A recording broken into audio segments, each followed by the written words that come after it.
하나님 앞에 감사하는 오늘 하루가 되기를 소망합니다.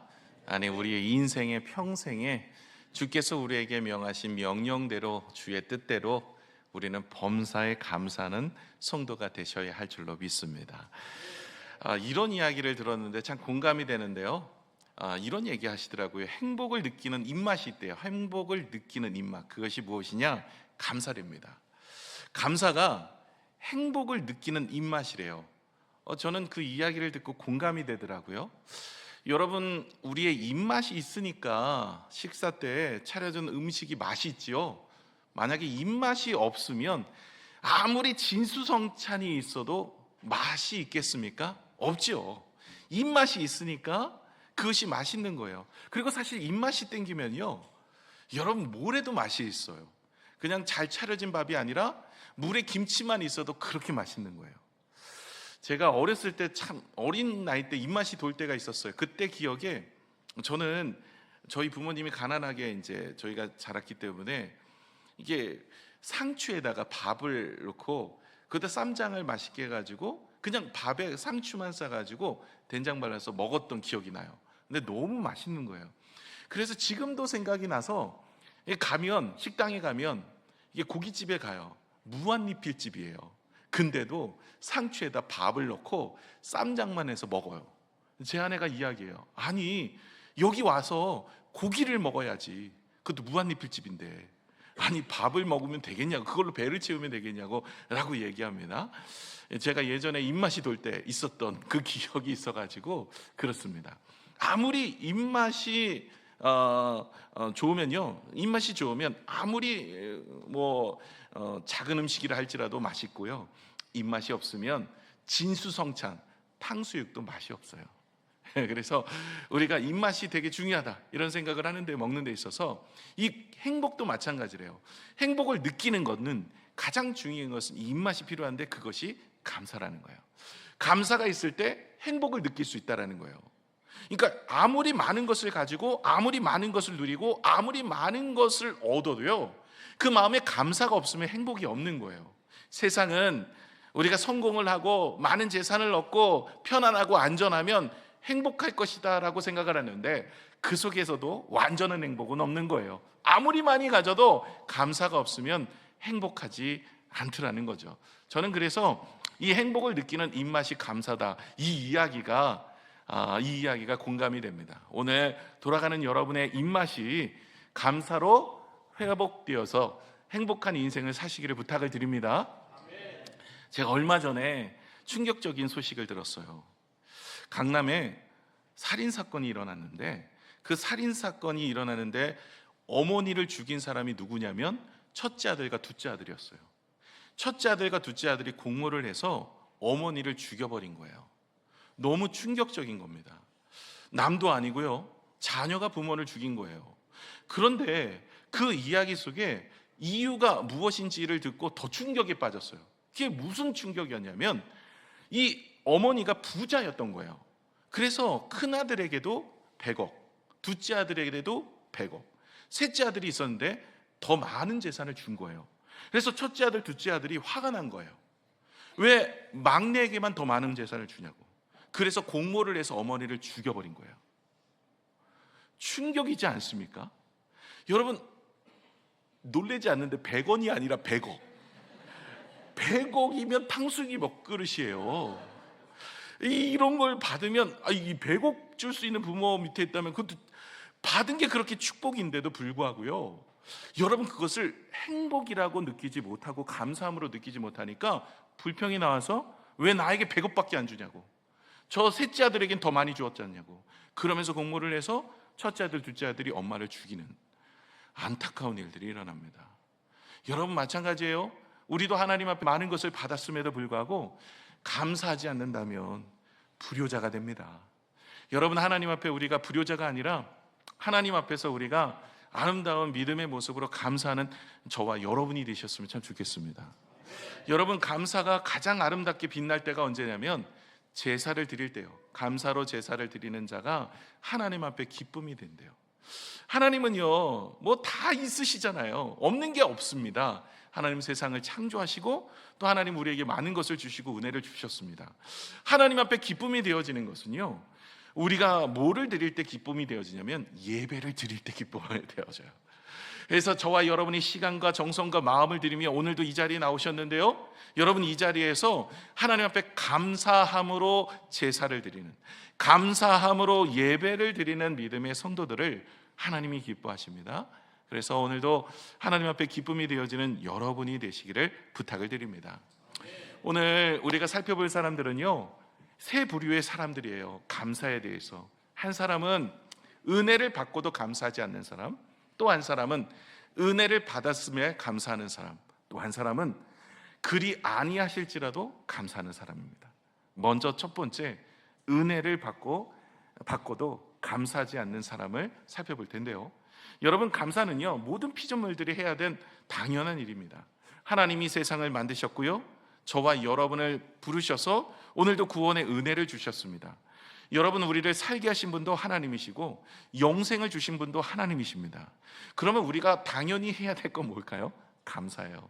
하나님께 감사해야죠. 그 감사의 최고봉은 예배함이에요. 하나님께 예배함으로 감사하는 것이, 그것이 바로 하나님 앞에 기쁨이 되는 사람입니다. 불효자는요 감사하지 않는 거죠. 하나님을 우리의 아버지로 부르고 오늘도 예배하며 우리가 주님 앞에 나아가는데요, 이런 예배가 하나님 앞에 기쁨이고 우리에게는 또 준비된 은혜를 받는 귀한 자리이기 때문에 저와 여러분에게는 은혜가 됩니다. 근데요, 이렇게 하나님 앞에 감사를 해야 되는데 감사하지 않는 이유가 있어요. 왜 그럴까요? 타락이 있기 때문에 그래요. 죄가 들어옴으로 인해서 하나님의 은혜를 잊어버리고 살아요. 그래서 감사해야 되는데 감사하지 않더라는 거예요. 세상 말에 이런 말이 있습니다. 원수는 돌에 새기고 은혜는 물에 새긴다. 그래서 은혜는 금방 잊어버리고요, 원수는 마음에 새기기 때문에 돌에 새기니까 이게 잊어버리지를 않는 거예요. 여러분, 사람의 모습이 그렇대요. 그래서 하나님 앞에 받은 것은 우리가 많이 잊어버려요. 그런데 섭섭한 것들은 잊어버리지 않는 거예요. 여러분, 우리가 오늘 감사를 다시 회복하여서 우리의 인생의 행복을 찾아가는 여러분이 되시기를 축원합니다. 로마서 1장 21절을 한번 볼까요? 이렇게 이야기합니다. 하나님을 알되 하나님을 영화롭게도 아니하며 감사하지도 아니하고 오히려 그 생각이 허망하여지며 미련한 마음이 어두워졌나니.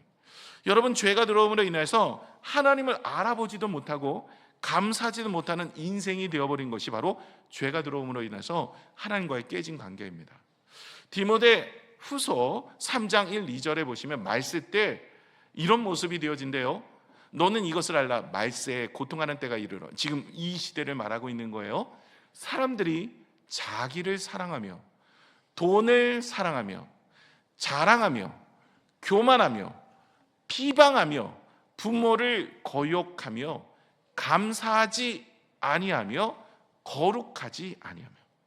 감사하지 않는 것이 시대 말에 하나의 모습이라는 거예요. 여러분, 말세로 갈수록 세대 모든 사람들이 감사하지 않는 때가 온다는 거죠. 우리 그리스도인들도 이 이야기를 들으면서 점검해 보아야 될 것이, 우리는 정말 하나님 앞에 감사함으로 나아가는 믿음의 모습인가라는 거예요. 여러분, 이스라엘 백성들도요, 이스라엘 백성들이 출애굽을 하고 나서 하나님께서 그들을 400년 동안 종살이하던 그들을 인도하여 내셨어요. 그리고 홍해를 건너게 하셨어요. 애굽의 군사들을 수장시키셨어요. 하나님께서 만나와 메추라기로 날마다 먹이셨어요. 낮에는 구름기둥, 밤에는 불기둥으로 그들을 지키셨어요. 아말렉과의 전쟁에서 승리하도록 인도하여 주셨어요. 그들의 발이 부러뜨지 않도록 지켜주시고 건강도 책임져 주셨어요. 그런데도 이스라엘 백성들이요, 틈만 나면 힘들고 어려울 때마다 감사가 아니라 불평과 원망과 하나님 앞에 그렇게 절망의 목소리로 나아갔어요. 하나님은 그 목소리를 들으면서 네가 말한 대로 될 것이다 라고 이야기해요. 끝내는요, 그들이 다 1세대들은 광야에서 죽죠. 2세대들이 가나안 땅에 들어가게 되어지는 것이죠. 여러분, 우리가 감사하면 하나님이 주신 은혜를 더 누리게 되는 것인데, 감사하지 않는 인생은요, 절망에 빠지고 끝내는 우리의 인생의 축복을 더 누리는 인생이 되지 못하는 경우를 보게 됩니다. 여러분, 성경에 보시면 재미난 일화가 나오는데요, 여러분, 하나님이 주시는 은혜를 감사하는 사람은 몇 프로가 될 것 같으세요? 성경에 나옵니다. 감사하는 사람은 10%고요. 받은 은혜가 많은데 감사하지 않는 사람이 무려 90%래요. 이게 누가복음 17장에 나오는 이야기인데요. 여러분, 문둥병자 10명을 주님이 고치셨어요. 근데 이 10명이 다 고침을 받았는데 한 명만 주님께 나와서 감사했더라는 거예요. 9은 고침받고 축복받고 은혜 받았다고 생각하고 돌아가 버렸어요. 그들은 주님께 나오지 않았어요. 감사하지 않은 인생이었어요. 성경은요, 10명이 고침을 받았는데 한 명만 돌아오고 감사하고 9은 갔더라. 이 정도로 감사하는 게 쉽지 않은 거예요. 은혜를 받은 자가 당연히 감사하는 것이 당연한 것인데 감사하지 않는 거죠. 누가복음 17장 17절에 그 사마리아 문둥병자 고침을 받고 한 명이 돌아왔을 때 주님이 이렇게 이야기해요. 예수께서 대답하여 이르시되 10명이 다 깨끗함을 받지 아니하였느냐? 그 9은 어디 있느냐? 9 어디 갔느냐? 라고 물어요. 근데 뭐 이 친구한테 물어봤자 알 수가 있나요? 네, 9은 다 자기가 축복받고 은혜받고 그것으로 끝나는 거예요. 하나님이 나를 은혜 주셨어요, 나에게 축복을 주셨어요, 감사치 않은 인생으로 끝나는 거죠. 여러분, 시편의 49편 20절에 이렇게 이야기해요. 종기 하나 깨닫지 못하는 사람은 멸망하는 짐승 같도다. 여러분, 하나님이 나를 존귀하게 만들었어요. 하나님의 백성이 하나님의 자녀요, 하나님의 자녀의 영광이요, 영생의 축복이요, 그런 존귀한 자로 만들었는데 깨닫지도 못하는 자, 그것을 감사하지도 못하죠. 그런 사람은 뭐와 같다고요? 짐승 같대요. 성경은 감사하지 않는 사람은 짐승과 같다라고 이야기합니다. 이사야 1장 3절에는요 이렇게 이야기해요. 소는 그 임자를 알고 나귀는 그 주인의 구유를 알건만은 이스라엘은 알지 못하고 나의 백성은 깨닫지 못하는도다 하셨도다. 주님이 오셨는데 하나님께서 이 땅에 오셨고 그들이 섬기고 하나님 앞에 예배드렸던 그분이 이 땅에 육신의 몸을 입고 오셨는데 깨닫지를 못해요. 뿐만 아니라 그의 인생 가운데 하나님이 모든 것을 주시고 축복을 주셨건만 잊어버려요. 소나 돼지도 그리고 나귀도 이 짐승들도 주인을 안다는 거죠. 나를 키워준 사람도 알고 나에게 먹을 것을 준 사람도 아는데, 아니 이스라엘 백성들은 도대체 주인 되신 하나님을 알지 못하고 은혜는 잊어버리고 그렇게 우상을 따라 살아가는 인생, 한심스럽다는 거예요. 여러분, 우리가 감사하지 않는 사람이 되어지면 하나님과의 관계를 지속할 수가 없습니다. 그 9명의 문둥병자는 병은 나았어요. 그러나 하나님과의 관계는 지속되지를 못했어요. 은혜가 중지됩니다. 그래서 병은 고쳤지만 더 이상 은혜를 받지 못했죠. 그러나 그 한 명은요 주님께 나와서 병도 고침을 받았고 구원도 받는 은혜를 경험한 거예요. 그래서 여러분, 우리가 이 9명이 되지 않기 위해서 무엇을 해야 되냐면 은혜를 받은 은혜를 세어보는 것이 중요해요. 오늘 추수감사절입니다. 한 해를 돌아보면서 하나님께서 어떤 은혜를 우리에게 주셨는지를 세어보는 것이, 그것이 우리에게 있어서 감사를 잃어버리지 않을 첫걸음입니다. 그래서 하나님이 어떤 은혜를 여러분에게 주셨습니까? 저는요 어저께 가끔 말씀 준비하다가 갑자기 이런 생각이 드는 거예요. 내 심장을 이렇게 뛰고 있는데 이 심장을 누가 뛰게 하셨지? 이런 생각이 갑자기 들어요. 내가 너 1분에 몇 번 뛰어야 돼 이렇게 명령한 적은 없거든요. 그런데 얘는 계속 뛰고 있어요. 내가 무의식 중인데도 계속 심장이 뛰어서 오늘 아침에도 일어나게 되어진 거. 저는 하나님의 은혜라고 생각이 돼요. 만약에 심장이 멈추면 오늘 저도 여러분 만날 수도 없겠죠. 하나님이 데려가셨으니까. 그런데 하나님께서는 이 심장을 뛰게 하신 것도 하나님의 은혜구나라는 생각을 하게 되었어요. 하나님께서는요 우리에게 많은 은혜를 주셨는데 우리가 그 은혜를 헤아려 보지 못하니까 잊고 지나가 버린 거예요. 그래서 짐승처럼요, 동물들은 키워준 부모도 알고 키워준 주인도 알고 나름대로 자기에게 은혜를 준 그 사람들도 잊어버리지 않는데, 아니 이스라엘 백성들은 하나님께서 주신 은혜들을 잊어버리고 감사치도 않는 그런 짐승보다 못한 인생이라는 것을 주님은 우리에게 이야기하시면서 너희가 하나님 앞에 기쁨이 되었으면 좋겠다. 다시 감사로 예배가 회복되었으면 좋겠다.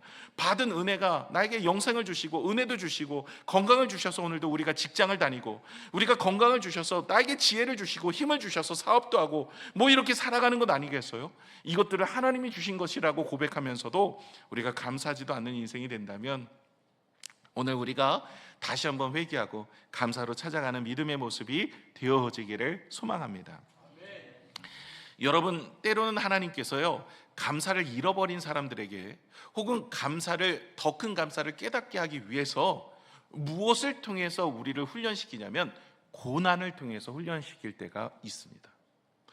감사를 회복하기 위해서는요, 많은 것을 더 주셔야만 감사하는 게 아니더라고요. 오히려 고난 속에서, 어려움 속에서 역설적으로 하나님의 은혜를 깨닫는 경우가 많아요. 여러분, 이지선 자매라는 분 아시죠? 여러분 많은 매체를 통해서 들어보셨을 겁니다. 이분이 대학교 4학년 때, 이화여대 대학년 때 교회를 가는 차에서 차를 타고 가는데 음주 차량이 들이받아서 화염에 쌓여서 온몸이 다 불타버렸어요. 정말 이쁜 자매였습니다. 이 자매가 이제 화상을 입고 이렇게 변했어요. 끔찍하죠. 이분이 정말로 수술을 받고 여러 번 고통 수술을 받았지만 회복이 안 되는 거예요. 손가락은 다 녹아버렸어요. 이런 속에서 그가 불평을 선택한 것이 아니라 하나님 앞에 감사를 선택했어요. 그래서 살아계신 하나님을 체험하고 오히려 감사하는 신앙으로 많은 사람들에게 감동을 주는 사람이 되었는데, 이분의 고백 속에 이런 이야기가 있어요. 그 후 나는 알게 되었습니다. 짧아진 8개 손가락을 쓰면서 사람에게 손톱이 얼마나 중요한지를, 또 눈썹이 없이 무엇이든 눈에 여과 없이 들어가는 것을 경험하면서 작은 눈썹이 얼마나 소중한지를 깨닫게 되었습니다. 그리고 나는 1인 10역을 해주는 엄지손가락을 온전히 남겨주신 하나님께 감사드립니다. 여러분, 우리는 때로는 고난과 어려움 속에서 왜 하나님 나에게 이런 고난을 주시고 어려움을 주십니까? 라고만 생각할 때가 많아요. 그래서 이 고난을 회피하거나 또 하나님이 주신 은혜로 이 고난과 어려움을 이겨내기를 원하는 거죠. 근데 여기에 머물러 있지 않았으면 좋겠어요. 하나님은 고난과 어려움을 통해서 우리에게 무엇을 알게 하시냐면 하나님의 은혜를 알게 하셔서 감사의 자리로 나아갈 수 있도록 만들어 가신다는 거예요. 그렇다면 오늘도 저와 여러분이 누려야 될 것이 무엇일까요? 하나님 앞에 감사로 제사를 드리는 믿음의 모습으로 살아가는 것이 저와 여러분이 누려야 하는 믿음의 삶의 모습인 줄로 믿습니다. 여러분, 우리가 이 이야기 속에서 누려야 될 감사는 무엇입니까? 평범하게 살아가는 것이 하나님이 주신 은혜다라는 거예요. 여러분, 우리가 눈썹이 있고요, 손발이 있고요, 그리고 지금도 건강해서 오늘도 이 자리에서 예배를 드리고, 물론 없는 거를 찾으라 그러면 정말 많이 없죠. 그것 때문에 하나님 앞에 불평하고 원망할 수도 있어요. 그러나 하나님이 주신 있는 것이 없는 것보다 더 많은 거예요. 무엇보다 우리에겐 영생이 있어요. 하나님의 자녀됨이 있어요. 우리는 천국이 우리 가운데 있는 줄로 믿습니다. 그래서 우리에게는 영원한 생명의 은혜를 주셨기 때문에 우리가 세상 사람들보다 사실 있는 것들이 더 많죠. 그리고 영원한 생명은 무엇보다도 비길 것이 없습니다. 여러분, 진시황이요, 천하를 통일했어요. 그런데 그 인생이 길에서 죽은 객사가 됐어요. 참 비참하게 죽어요. 그 죽었는데 이제 자기의 땅을 이렇게 돌아다니다가 죽었어요. 길에서 죽었는데 그것을 옆에 있는 신하들이 숨겨요. 그리고 다시 왕궁으로 갈 때까지 그 머나먼 길 동안 숨기고 가니까 그 더위에 이 시신이 부패하는 거예요. 냄새가 막 썩은 내가 나죠. 그런데 그것을 감추기 위해서 생선들을 옆에다 계속 놓는 거예요. 그러면서 그 인생이 죽었는데 제대로 그것을 처리하지 못하고, 아니 그렇게 세상을, 천하를 통일하고 모든 것을 다 가졌다고 했던 진시황도 그런 인생이에요. 여러분, 그 인생이요, 천하를 얻고도 생명을 잃으면 무슨 유익이 되느냐? 주님이 성경에 이야기하세요. 아니, 천하를 얻고도 생명을 잃으면 무슨 유익이 되겠느냐? 만약에 하나님이 오늘 저녁에 찾아와서 이렇게 두 개 중에 고르라 그러면 뭐를 고를까? 너 진시황이 되고 싶냐? 영생을 주겠냐? 이거 중에 골라라. 그랬으면 영생을 얻는 게 낫지.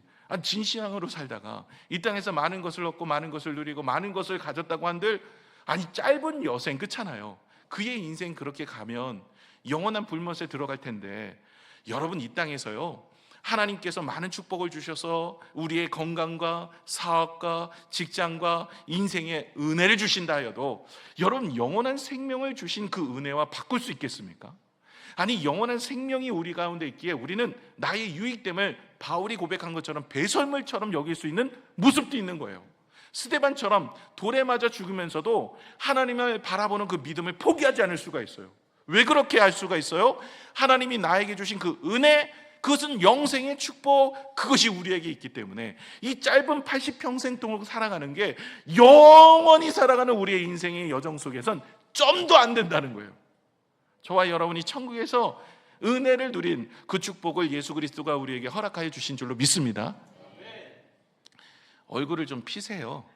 오늘 가자고 안 할 테니까, 하나님은 오늘 천국 가자고 안 하시니까 얼굴 피시고 감사하는 여러분이 되셨으면 좋겠습니다.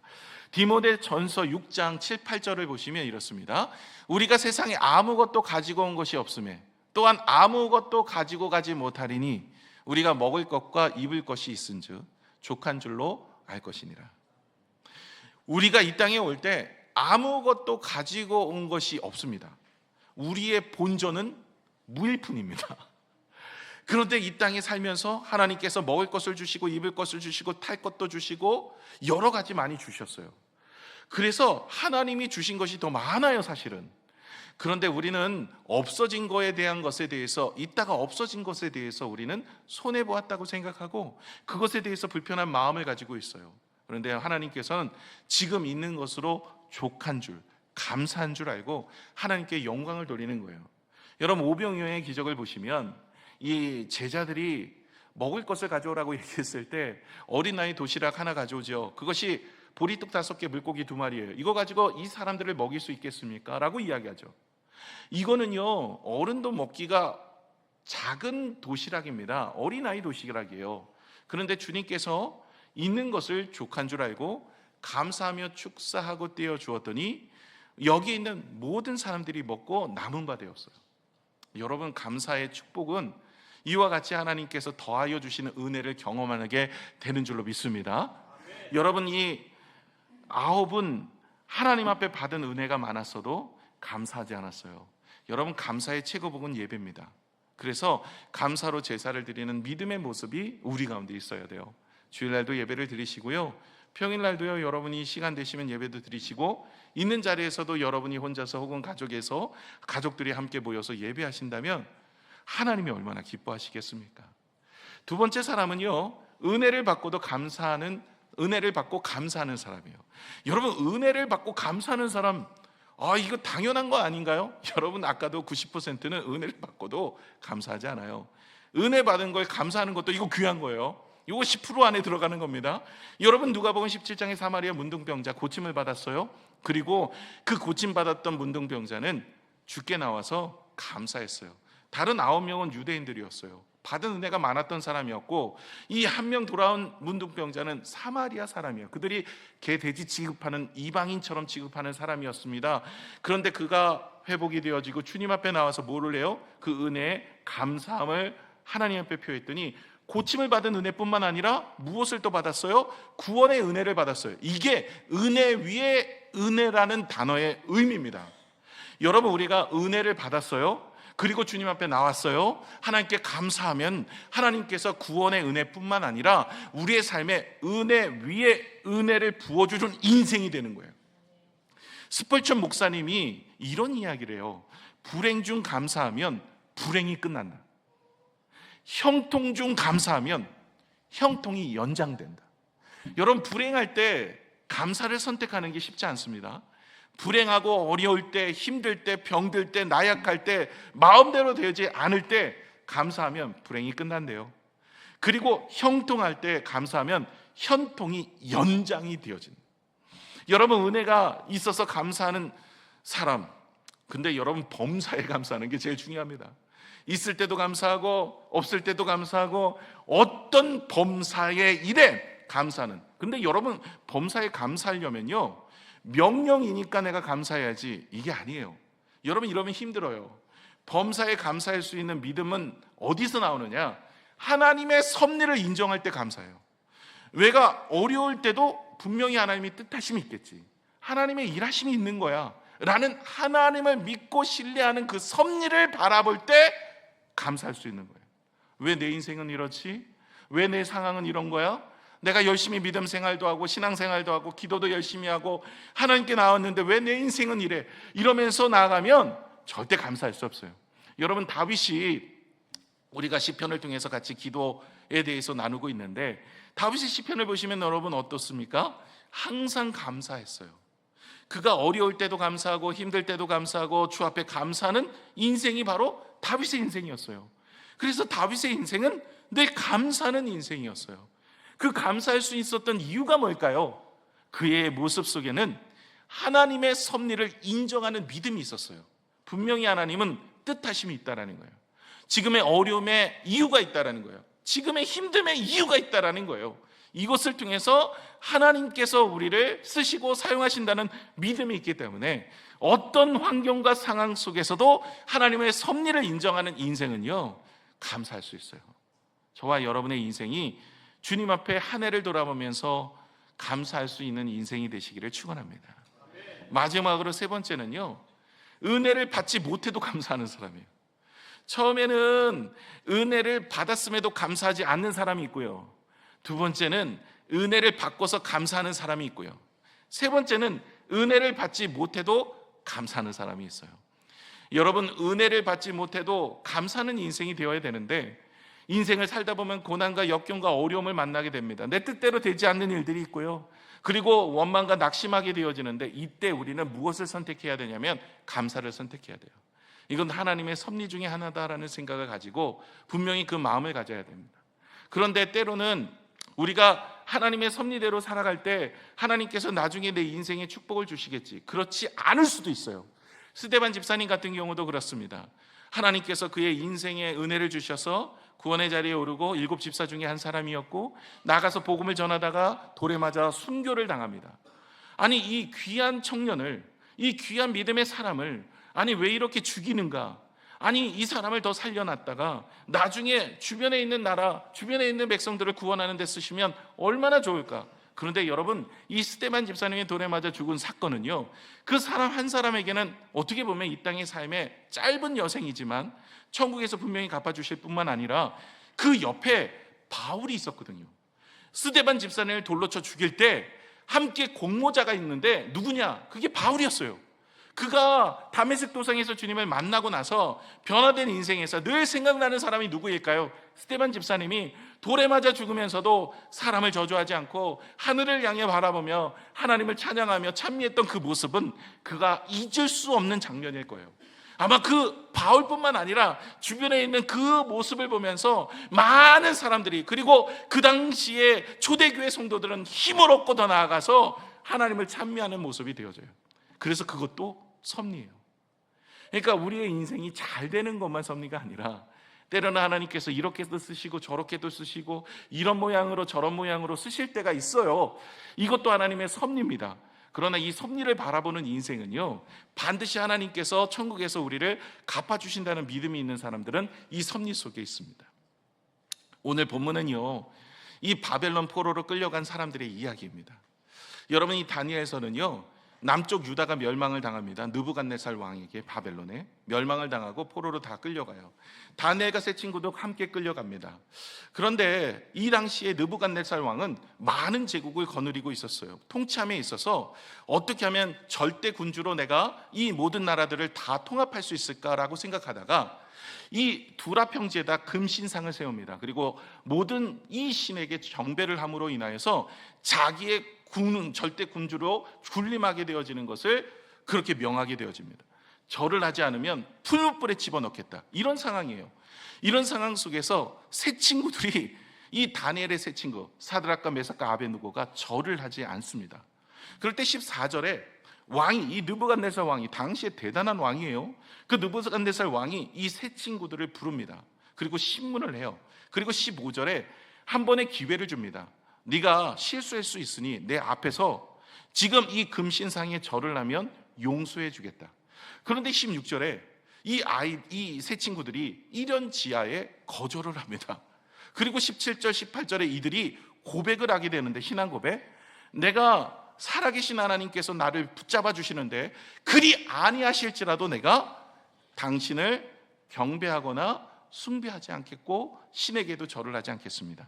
그리 아니하실지라도 나를 하나님이 살려주시겠지만 내가 죽을지라도 하나님이 나를 죽음의 자리로 밀고 나가게 되어져서 내가 풀무불 가운데서 불타 죽을지라도 그러나 내가 주님만을 섬기며 주님 앞에만 감사하겠습니다 라고 고백을 합니다. 왕이 화가 많이 났어요. 그래서 이 풀무불에 7배 뜨거운 거로 이 풀무불을 만들어라라고 이야기합니다. 그리고 나서 이 세 친구를 거기다 집어넣으라는 거예요. 데려간 군사들이 불꽃에 다 죽었습니다. 그리고 세 친구들이 풀무불에 들어갔는데 왕이 보니까 3명이 아니라 4명이 있는 거예요. 아니 저 한 명이 누구냐라고 이야기하는데 많은 성경학자들이 이야기하기를 성육신 이전에 예수 그리스도가 천사의 모습으로 하고 그 자리에 있었다라고 이야기하는 분들도 있고 그냥 단순히 천사다라고 이야기하는 분들도 있습니다.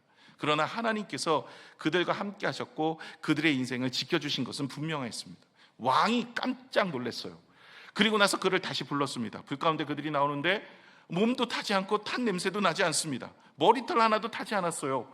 그리고 나서 모든 나라들에게 명을 합니다. 이들이 섬기는 하나님에 대해서요, 경솔히 말하는 자는 내가 몸을 쪼개버리고 그 집은 거름으로 삼겠다, 이렇게 얘기합니다. 아니 느부갓네살 왕이 하나님을 찬미하는데 이 사드락과 메삭과 아벳느고가 했던 모든 그 일들 가운데 참신이 누구인지를 보여주었더니 이 느부갓네살 왕이 얘기하는 거예요. 온 나라에 방을 붙이고 민족에게 이야기하기를 이들이 믿는 하나님을 경솔히 말하는 자는 몸을 쪼개버리고 그 집은 거름토로 만들어버릴 것이다. 아예 멸족해버리겠다, 이 얘기죠. 야, 대단합니다. 정말 하나님 앞에 믿음으로 세워주셨는데 이 다니엘서 3장 30절에 보시면 이렇게 이야기해요. 왕이 드디어 사드락과 메삭과 아벳느고를 바벨론 지방에서 더욱 높이니라. 하나님의 말씀으로 살아가고 하나님의 믿음을 지켰던 이들을 하나님께서 더 높여주십니다. 물론 이렇게 높여주시는 은혜도 있지만 스데반 집사님처럼 이 땅의 삶이 짧은 여생으로 마치는 인생도 있을 수 있어요. 그러나 우리에게는 무엇이 있습니까? 영원한 생명과 영생의 축복이 우리 가운데 있는 줄로 믿습니다. 그래서 여러분, 이렇게 하나님 앞에 우리가 절대로 목숨이 달아나도 잃어버리지 말아야 될 것이 무엇일까요? 하나님을 감사하며 하나님만을 섬기는 인생은 잃어버려서는 안 되는 인생이에요. 그럴 때 하나님께서는 우리의 인생에 복을 주시고 은혜를 더하여 주실 줄로 믿습니다. 은혜 위에 은혜를 주시는 분은 누구입니까? 모든 환경 속에서 받은 은혜를 헤아려서 하나님 앞에 감사하는 거예요. 거기에 더 나아가서 하나님께 기쁨이 되는 인생은 무엇입니까? 받은 것이 없고 때론 내 생각과 달라도 감사하는 인생이에요. 그럴 때 하나님께서 놀라운 역사와 능력의 삶으로 우리를 이끄실 뿐만 아니라 우리의 삶을 통해서 하나님의 영광을 드러내는 일에 귀하게 쓰임받게 되는 줄로 믿습니다. 함께 기도하겠습니다.